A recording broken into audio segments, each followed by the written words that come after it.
Well, good morning, Christ Hold Fast friends. My name is Bruce Hillman.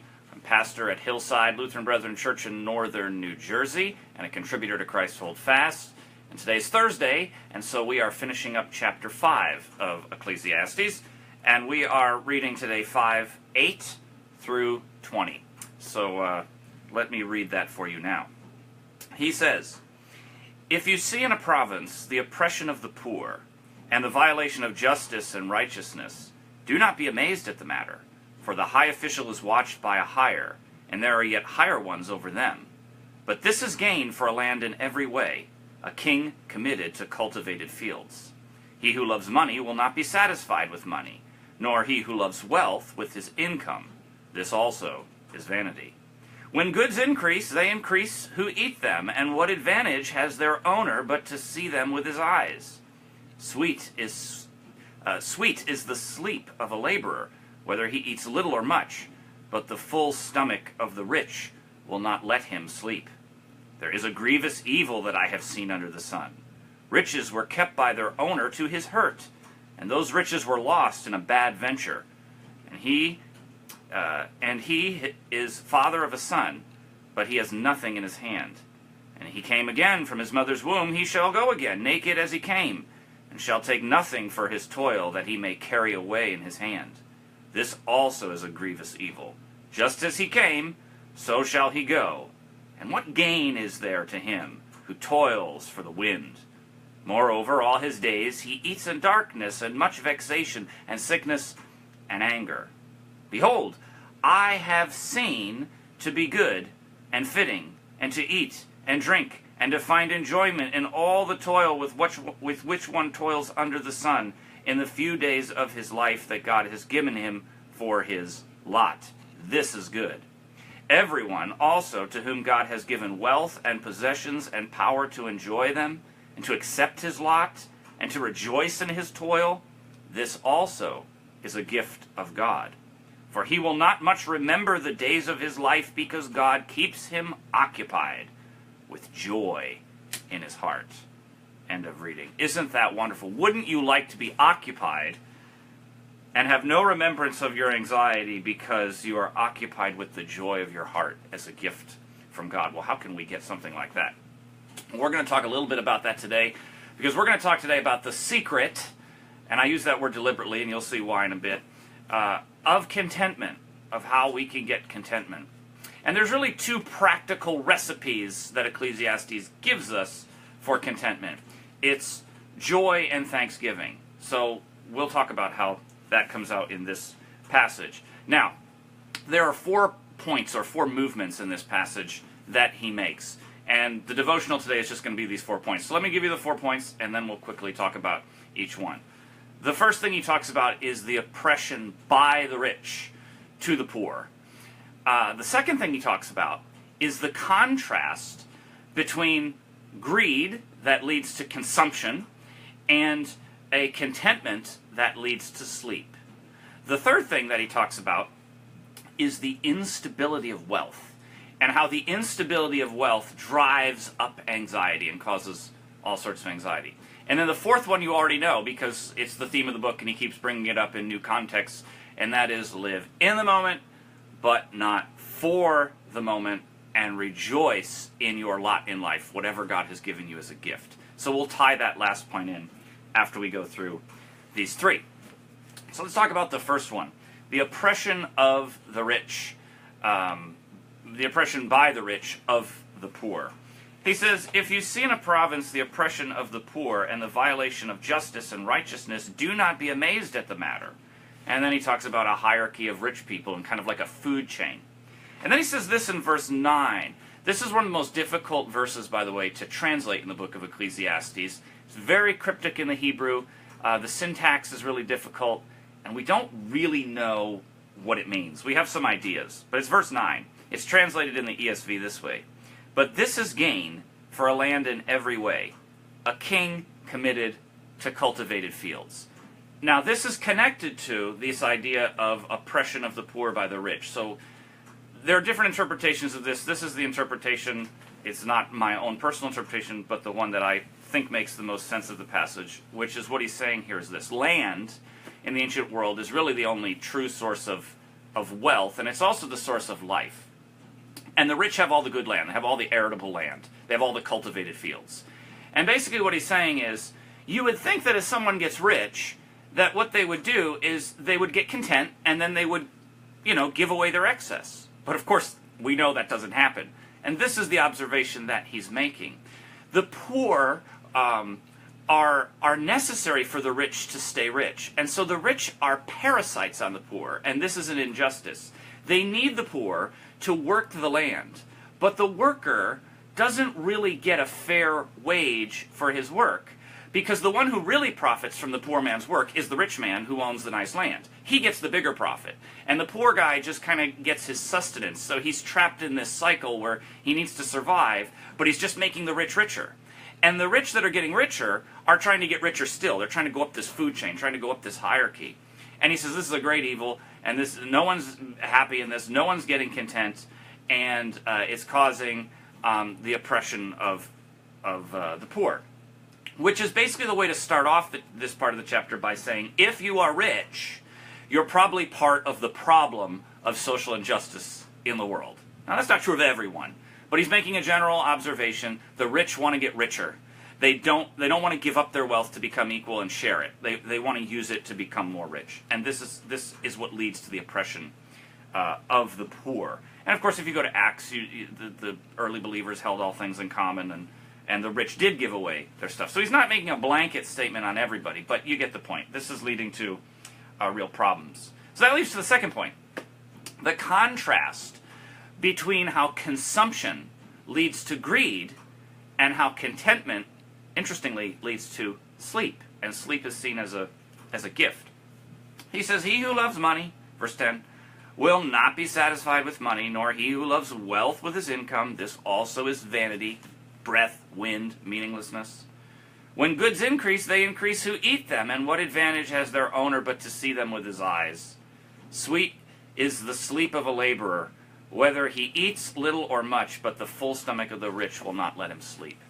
As you get richer, your anxiety goes up, which is maybe why people in the first world, like most of us have far more anxiety problems and depressive problems than people in poor countries. The more you have, the more you could lose.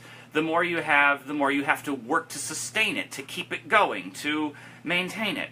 And this leads to an anxiety like racing thoughts, and the inability to sleep at night, and trying to find God's will for our life, and all that stuff that we talked about last time. The spinning and incessant trying to control our environment, gain, gain, gain. And he says, contrast this with the poor. The poor aren't necessarily better off in every way, but they're better off in this way. Whether they go to bed hungry or whether they go to bed with a full stomach, they have a contentment that gives a great gift, and that gift is sleep. It's seen as a blessing from God that the poor know, you know what, when I get up tomorrow, today's pretty much going to be like yesterday and the next day. Maybe I'll be hungry, maybe I won't, but I don't have to work to protect everything and to get ahead. I take every day as gift. And that's wisdom. That's one of the main points of the book of Ecclesiastes. Can you take your lot, what you've been given every day, as gift? Or are you entering into this food chain cycle where you're trying to get ahead, trying to control, trying to get rich? And then the third point is, of course, even if you are in this food chain and you're trying to get ahead and you're trying to get rich, there's the instability of wealth. And to illustrate this, he tells a kind of parable of sorts about a father and a son. And the father's quite rich, and he invests his money, and of course we don't know the details, but something goes very bad and he loses the money. And now he has nothing to sort of leave to his son. And he says here, it's a grievous evil I have seen under the sun. Riches were kept by their owner to his hurt, and those riches were lost in a bad venture. And he is father of a son, but he has nothing in his hand. And as he came into his mother's womb, he shall go again, naked as he came. He shall take nothing for his toil, that he may carry away. This is a grievous evil. And he talks about, again, chasing after the wind. Well, what's the point here? We're trying to get ahead, but wealth is ultimately unstable. It's not something that we can actually control. And if you remember back to like chapter 3 when we talked about the times, there's a time to cast stones. And we talked about, look, Sometimes people get wealth, and it's given to someone else who didn't earn it, even sometimes an inheritance. You worked your whole life for it, and then you can't even really enjoy it. You don't know what tomorrow will bring. You don't know what today will bring. And so hoping in riches to fulfill you, to give you contentment, to give you what you want, isn't true. And it's kind of like if you just keep eating, your stomach gets bigger, and you just need to fill it more and more and more. And at some point, you have to break the cycle. And so this is the kind of wisdom that he's giving us. Of course, we've heard it all the time, right? You know, money can't buy happiness, all that other stuff. And we know that with our heads.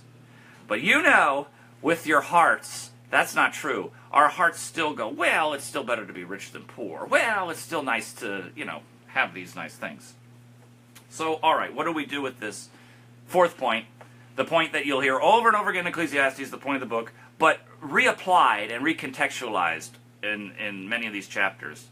He says, verse 18, "Behold, what I have seen to be good and fitting is to eat and drink and find enjoyment in all the toil with which one toils under the sun, for the few days of his life that God has given him, for this is his lot.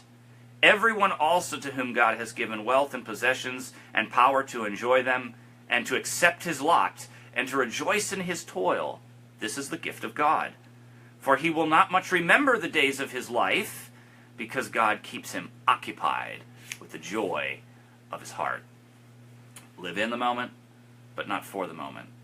Wisdom is learning to rejoice and give thanks for whatever God has put into your life today. And that's what the difference between a wise man and a foolish man. That's why the book of Ecclesiastes is a book about worship, a book about submitting our lives into the hands of God and accepting the things that come from God. And part of this is remembering that there are seasons and there are times. Remember, he talked about this in chapter 3. You might be in a good season right now. It's not going to last forever. You might be in a bad season right now. It also is not going to last forever. The secret, so to speak, of contentment is to receive what God gives you as gift and to appreciate it as gift. So even when bad things come into your life, it's not that the bad thing itself might be a gift, but God will turn it into a gift because he will take all things and work them out for good. So that each day we're going to the Lord and we are looking to the Lord to be our hope and to be our joy. And then we're not so concerned about getting ahead and gain and control and all this other stuff. Now, I told you I use the word secret of contentment on purpose. And as I kind of close out here, I'll show you why. I'm stealing that word from the Apostle Paul. And I'm going to Philippians 4. You don't have to turn there. You'll know these verses. And let me just read a couple of them for you. He says, "Rejoice in the Lord always. Again, I will say, rejoice." So here we go again. In all the seasons that God gives you, rejoice. Give thanks. Because God is your God. He's the God who saved you from your sin. He's the God who sent you Jesus. He's the God who gave you the Spirit. He's the God who gave you the church. He's the God who comes to you in his bread and wine. He's the God who comes to you in promises. So Paul says, rejoice always, no matter what you've been your lives given. Let your reasonableness be known to everyone. The Lord is at hand. Now listen to the totalizing statements, these absolute statements. Do not be anxious about anything. Anything. But in everything, by prayer and supplication with thanksgiving, let your requests be made known to God, and the peace of God will come to you. This is similar to what Koheleth is talking about, isn't it? How do we have contentment? We give thanks for the daily bread and for whatever we have. And then we get finally that secret language. I know how to be brought low, and I know how to abound. In any and every circumstance, I have learned the secret of facing plenty and hunger, abundance and need. He knows the secret in all seasons, in other words. And he says, I can do all things through him who strengthens me. Of course, that's Christ. Now, you know that verse. Let's apply that through the filter of Ecclesiastes. Notice what Paul says. My responsibility, I can do all things through Christ who strengthens me. Who is the one strengthening me? Christ. How am I able to do all things in all the seasons, rejoice and give thanks? How am I able to do this impossible things? Through Christ. In other words, I receive strength as gift. And this is so different from what the world is trying to do. The world is trying to gain strength by getting ahead, by searching for gain, by trying to manipulate, by trying to figure out the times, by trying to get ahead. Koheleth says you can't do that. It doesn't work. Instead, if we give ourselves over to God and we say, today is the day the Lord has made, I will rejoice and be glad in it. And I will take what God has given me today as from the hand of the sovereign God, and I will know that he will give me my daily bread, and his promises will sustain me through whatever comes. So in closing, I want to read you a poem from a late 19th century, early 20th century Catholic poet named Charles Péguy. Some of you may know Charles Peguy's work. He kind of started off an atheist and then later in life became a Catholic and then wrote some beautiful spiritual and Christian poetry and essays. This one is about sleep, and it's called Sleep. And what's nice about this poem, what I like about this poem, is that it really ties in nicely with Ecclesiastes and the idea that sleep is a blessing given from God. David talks about that in Psalm 4. Koheleth talks about it here in chapter 5. To be able to sleep is to be able to, and to not have those racing thoughts, is to be able to say, God's in control. Whatever comes from God, daily bread, manna, he has given me promises. He will watch out for me. And I think this poem, as we close, encapsulates it. And I've put it in the description of this video for you when it's posted. The poem is as if God is speaking to us. So the voice of the poem is the voice of God. And here's what it reads. Short little poem. Sleep is perhaps the most beautiful thing I have created, and I myself rested on the seventh day. Poor people, they don't know what is good. They look after their business very well during the day, but they haven't enough confidence in me to let me look after it during the night. As if I wasn't capable of looking after it during one night. And I say, blessed is the man who puts off what he has to do tomorrow. Blessed is he who puts off, that is to say, blessed is he who hopes, and he who sleeps. That's a wonderful little poem, isn't it?